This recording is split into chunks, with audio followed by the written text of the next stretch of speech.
Welcome to the Playground Talks podcast, a podcast for busy parents who want to own their parenting style and develop a stronger sense of how to handle challenging situations.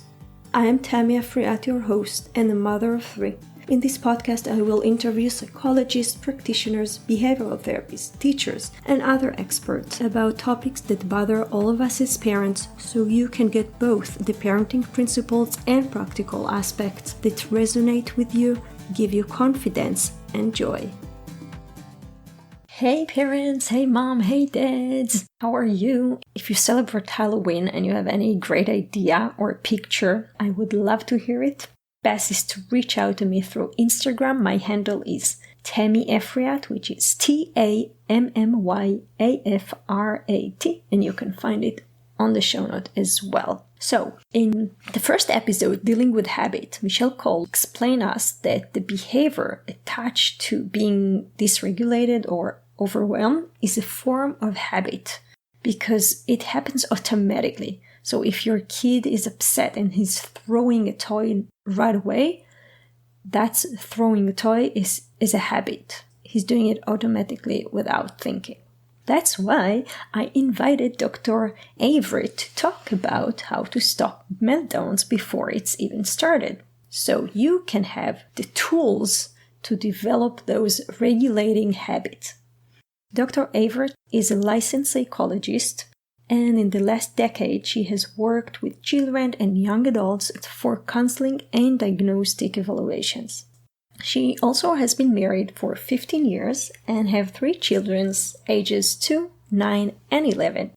And so being a parent has given her a fresh insight into the world of ever-evolving parenting challenges.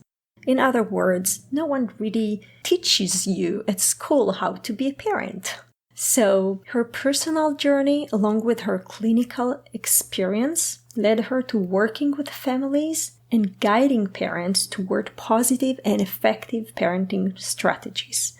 And oh my God, she over-delivered. You'll hear so much. So let's just get started and hear what she has to share. Hey Erin, how are you today? I'm good. How are you, Tammy? I'm doing awesome. And I'm really acknowledging you taking the time and talking about how to stop the meltdown before it even started. Because meltdowns is something that so many parents are dealing with. Thank you for having me. Sure. So I want to ask you, is there any difference between meltdowns and tantrums? So neither term is clinical or diagnostic. So neither one is officially a term in our diagnostic manual. We use both pretty colloquially. Most people do use those terms interchangeably to really describe a kid who is behaviorally having a very hard time, maybe acting out, maybe screaming, crying, falling to the ground. There are some people who differentiate them, who describe a tantrum as something that's a little bit more behavioral as a means to get something specific. So maybe you're at the store and your child asks you for a candy bar and you say no. And so they fall to the ground screaming, saying, I'm not going to move a muscle till you buy me that candy bar, right? So a lot of people would describe that as a tantrum. The child is trying to get something specific.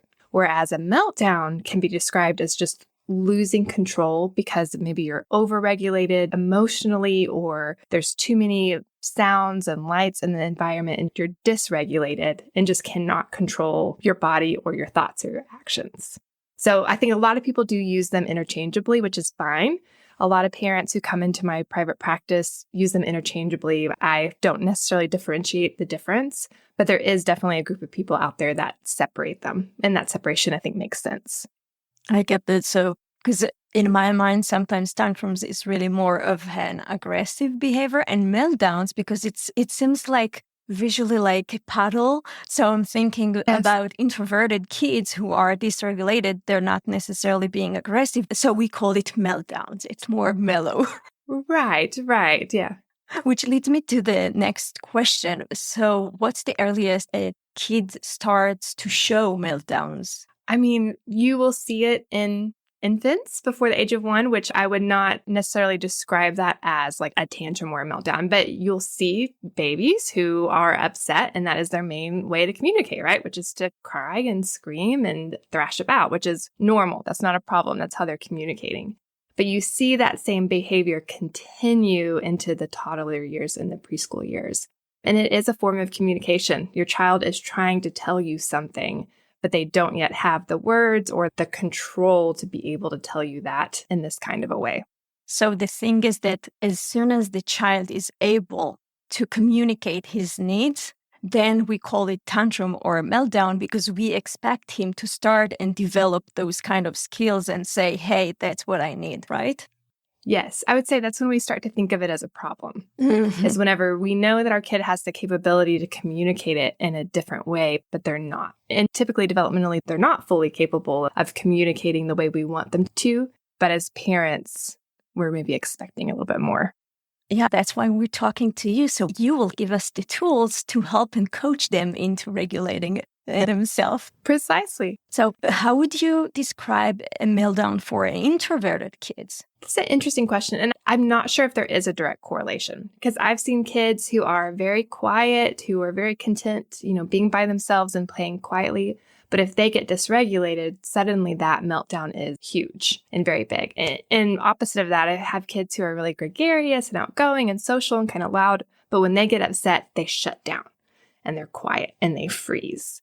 So I'm not really sure if there is, a direct relationship between introversion, extroversion, and the degree of the meltdown. I think it's just going to vary based on the kid and the skills that they have and how they are communicating their upset with you. Meaning that if I see a change of the behavior of my child, that could potentially be his own way to show me he's dysregulated and he has a meltdown, right? Right. So you may have a kiddo who just shuts down. So I have a 2-year-old girl who is pretty quiet naturally. And as she is figuring out how to communicate more and more with us, sometimes she does have tantrums that are loud. And here recently, she's tried a few things where it's really just her yelling in our faces. And you could tell she's just trying a few different things to kind of figure out what's working and what feels good to her and what can get her whatever she's needing in that moment. But there's also moments where she does just completely freeze. And so she just kind of freezes and puts her head down or puts her forehead against the wall. And that's her way of also showing us that she is upset and she's needing something. But I wouldn't necessarily describe that as a meltdown or a tantrum. That's her shutting down. She's upset. We need to address that. But it's not like a big, loud behavior. So you tend to say that meltdowns are more of the aggressive. Not necessarily aggressive. But typically when we talk about tantrums and meltdowns, it is maybe more external. So more physically, you can see it. There's more movement. It may be a little bit louder. And there's definitely a kind of a loss of control of your behavior, right? Where we also have kids who just shut down and freeze. And that is a different response to a similar root, but they're showing you that level of upset in a different way. This fight or flight. Or freeze. Yeah, fight, flight, or freeze. The 3F. That's an easy way to remember it. Yes. So let's dive in how to stop the meltdown before it even started. Yes. So we talk about this a little bit in our parenting course as well. And really, the best way that you address meltdowns is when the meltdown is not happening. So it's in all of the moments in between those hard moments where you are building up your kids' skills and you are also meeting needs. So a lot of times when a child does have a meltdown, it's because they're feeling out of control, or maybe they're feeling like they're not getting enough attention. And sometimes it is because they're just over-regulated based on the situation and all of the sensory things happening in the situation. So our job as parents to make sure that those needs are being met and all of the times that things are going well for them. So making sure that they have control over little things in their environment. So are you going to eat eggs for breakfast or cereal for breakfast? Are you going to wear your red shirt today or your blue shirt today? Making sure that they have lots of control. Making sure that they are having good one-on-one time with you every day, regardless of the day, regardless of busyness and schedules or behavior even, that they're getting that one-on-one time with you. And there's also a piece to it where we are teaching them skills. So teaching them how to describe their emotions to us, which means that if we see an emotion in our kid, we should be labeling it regardless of if it's excited, happy, you're thrilled, or if it's, man, you're really frustrated right now. Man, you're feeling really sad. You're feeling really mad about that because you are giving them that emotional vocabulary so that eventually, whenever they are upset, when they are dysregulated, when they're about to go into meltdown mode, that can start to click in and they can start to actually communicate and tell you, oh, I'm really frustrated right now. Also, a big thing that we talk about is giving your child calming down strategies. So teaching them how to do some deep breathing to get the oxygen moving back through their body so they can think a little bit clearer. But the only way for that really to work is to be practicing it when your child is already calm. So if the only time you ever ask your child to take a deep breath is when they're already at like a level 10 meltdown, it's not going to work ever. But if you're practicing it every day when they're already calm and they're already doing well, then when they start to get into that meltdown mode and you cue them to take a deep breath, it's going to be a little bit more automatic and natural for them. So that's a big piece. And I think it's hard for parents to remember, like when our child is not melting down, we still need to be working on melting down skills. And then we get in the thick of it and suddenly we feel like we're scrambling and we don't know what to do. Can I ask you something? Because with my Yes. younger child, 3 years old, I would practice that. And then when time is heated, I would say, hey, do you want to do breathing? And he would do totally different of what we did. And then he kept with his tantrum. So I figured that breathing for him is not the best strategy. So can you please share a little bit of like other strategies?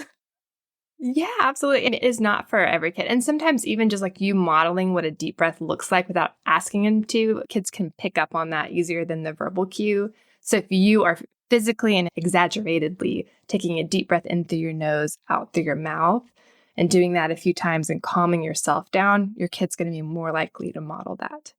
But breathing may not calm down your child. He may be a kiddo who needs to go run a couple of laps or who needs to do some stretches or do some yoga or tear paper up into a bunch of little pieces and throw it. So part of it is just figuring out how your child needs to get out that energy to get him calm again. And you will observe that when he's just playing, right? So how does he play? How does he get out his energy? And you can bring some of the things that he naturally does to get out his energy in the moments where he's starting to get dysregulated. Does that make sense? Yeah, I like the idea. We're talking about prevention management. Yes. And the way parents might do it is observe his child, realize how his energy is released when he's calm, and then use the same way when he has a meltdown, but practice it when he's calm. Correct. Got it. Makes sense. Yes. I think doing the prevention strategies, making sure you're meeting kids' needs and you're building up your skills, that helps prevent a good chunk of meltdowns, tantrums from ever happening. But your kids are still humans. We're still humans. They are going to still have hard moments where they start to melt down. And so I think it's really key as a parent to start to notice those. So you might notice patterns of, oh, every time I ask him to put his Legos up and come to the dinner table, it results in a meltdown. So I need to approach that situation differently. Or to notice when he's at a level 1 or 2 of the meltdown versus not really recognizing it until he's at a level 10, and starting to put some strategies into place early on. So we talk about a lot of those strategies in our course. The key to a lot of that, though, is forward momentum. So as our kids start to go into a tantrum meltdown mode, a lot of times their brains get stuck and they're not thinking fully, they're not processing fully. And it's our job as parents to get them unstuck, to help them move forward.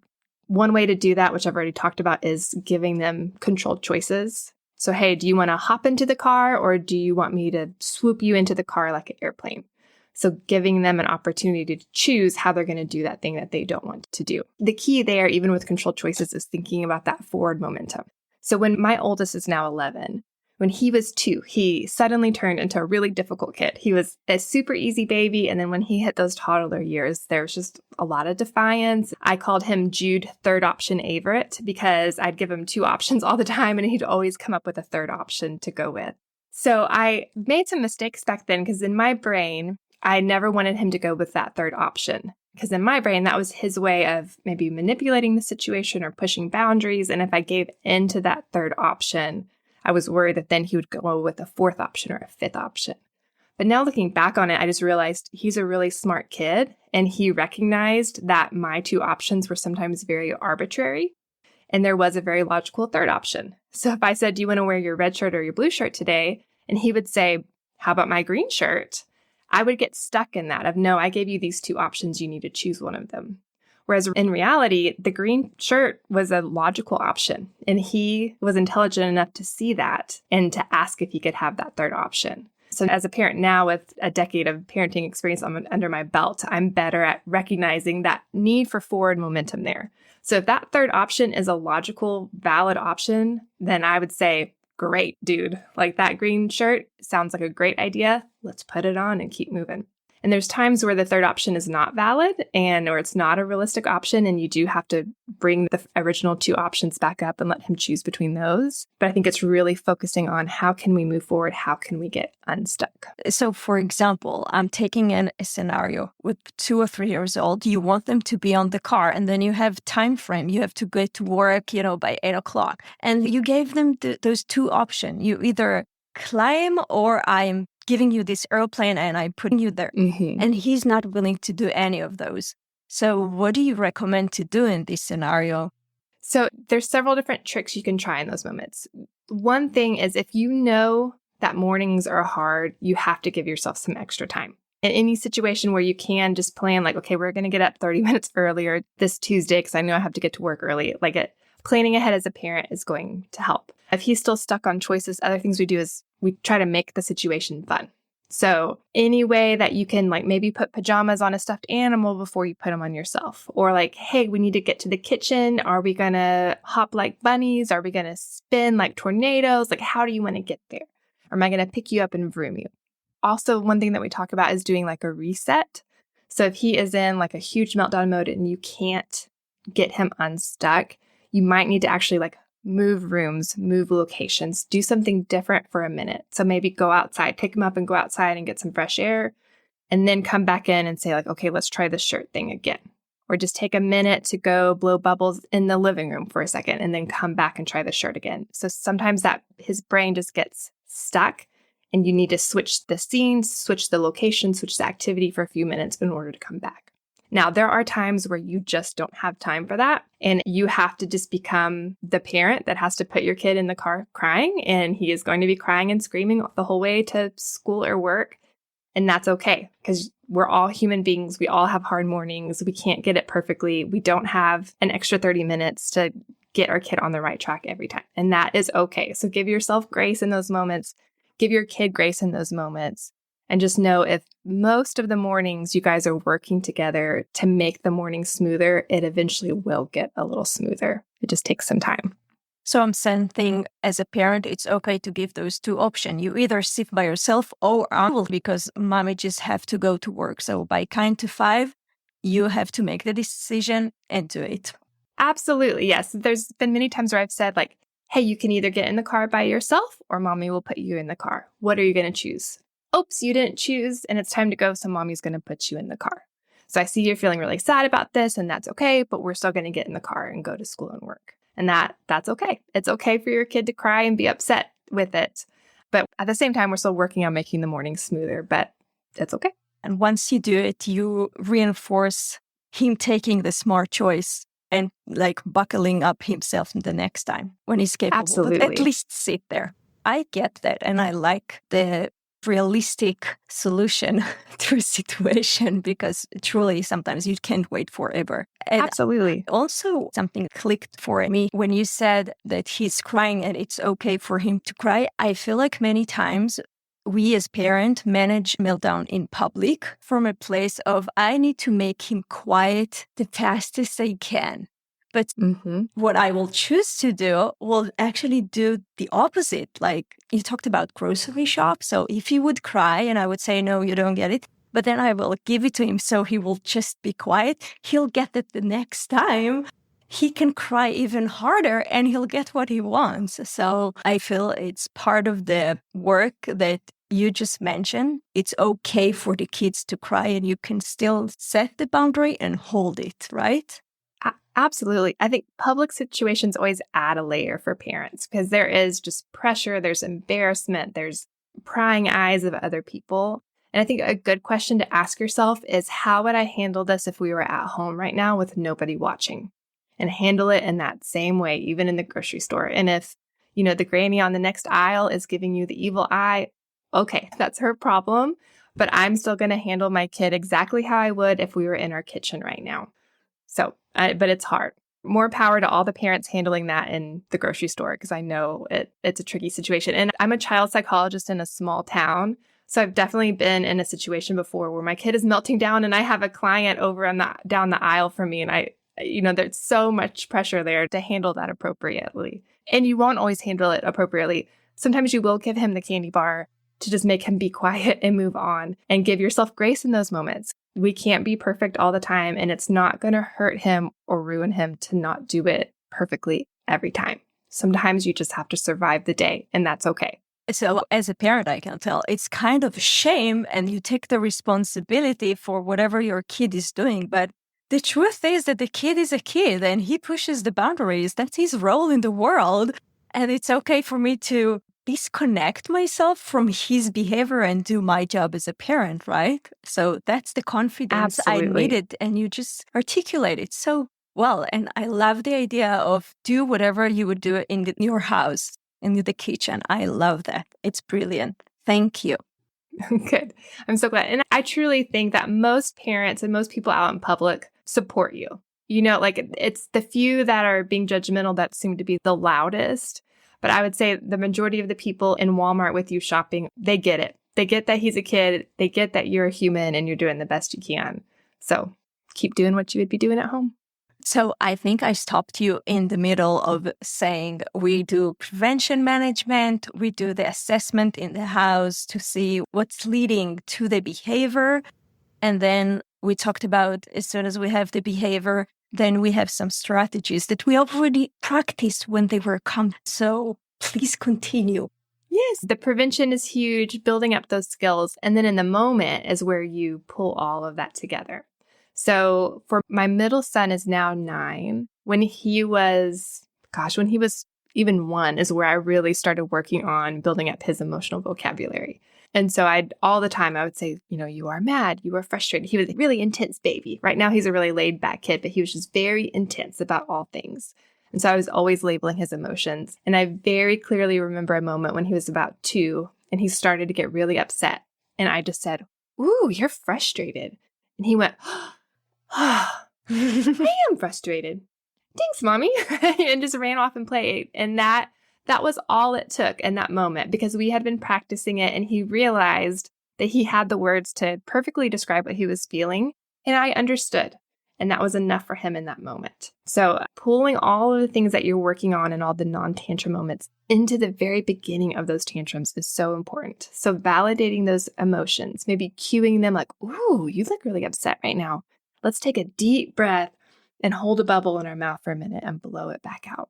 Or giving them choices or helping them just to kind of move location of like, "Ooh, like you do not want to take this medicine right now. And I understand that.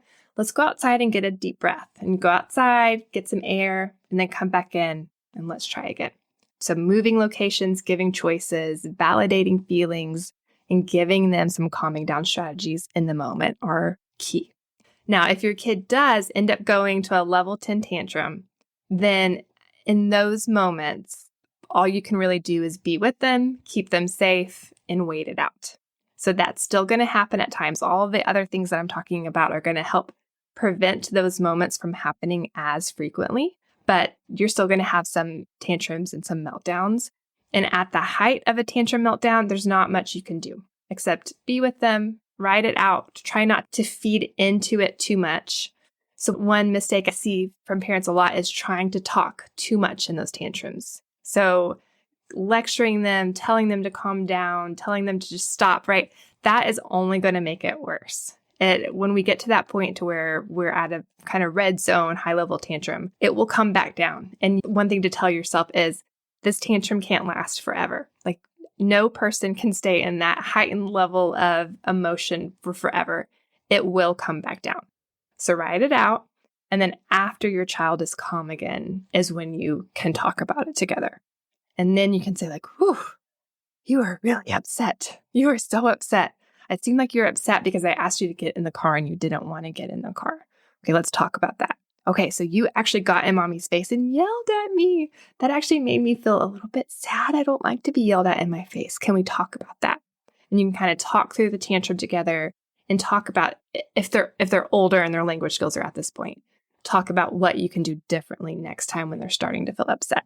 So I like the idea of extending the emotional vocabulary. And you mentioned that as soon as you know to label it, it's kind of taking all the air from the big balloon they're feeling. And so they're just really relaxing, the ones they can recognize. Yeah. I mean, you can think about it like if you're at work and you're having a terrible day, like you didn't get your coffee, you were late, you got stuck in traffic, you got to work and the document you've been working on got deleted, and then your boss yelled at you, right? Like you're having a terrible day and you talk to your colleague about it. If your colleague says like, oh, don't worry about it, don't be upset, you're fine, just walk it off.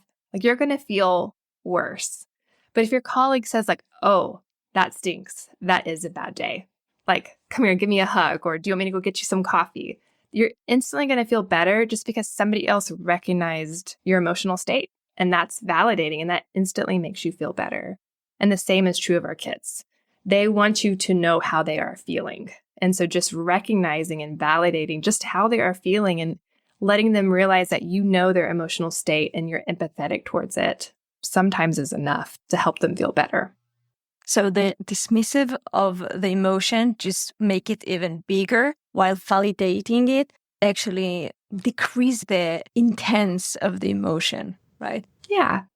I'm thinking about an example, which is not a meltdown. Like if my kid fell down and he comes to me and says, oh, mommy, this hurts. And I'm saying, oh, that's nothing. It's just a little scratch. I remember with my daughter 11 years ago, then she would scream. But once I say, yeah, I get it really hurts, it really helped. Yeah, absolutely. You are feeling or thinking something, right? So even if your knee hurts, like that's your state, my knee hurts. So if somebody tells you, no, your knee doesn't hurt, that causes a lot of dissonance. Like, well, it feels like it hurts, but what you're cognitively telling me is it doesn't. So I don't know what to do with that information. So it's the same of like, I feel really overwhelmed and angry right now. And somebody's telling you like, no, you don't. It's just a candy bar. Get over it. That creates a lot of stress and dissonance. And especially when you're 3, 4, what do you do with that? It's hard. Yeah, they don't have the skills to process whatever they've been told. I get that. Is there any red flag that indicate that a child or parents need an extra support dealing with meltdowns? Yes, I would say part of it is age. So if your kid is 2, 3, 4, 5, kind of going into 6, meltdowns are very typical. And if that's really the main behavior that you're dealing with at that age, it's a typical part of development. If you're moving into age 7 or above and still tantrums or meltdowns are a really big part of your day, that's a sign that there's something that your child is having a hard time maybe regulating and dealing with, and maybe some extra support would be helpful. If tantrums or meltdowns are lasting a really long time. So I'd say most tantrums, meltdowns tend to resolve within 30 minutes. And this is different based on every kid. But if you're spending hours of your day in meltdown mode, especially for an older kid, that's a sign you might need a little bit more support. And then also if you have other behavioral concerns. So tantrums and meltdowns in and of themselves are not clinical. That's a normal part of child behavior.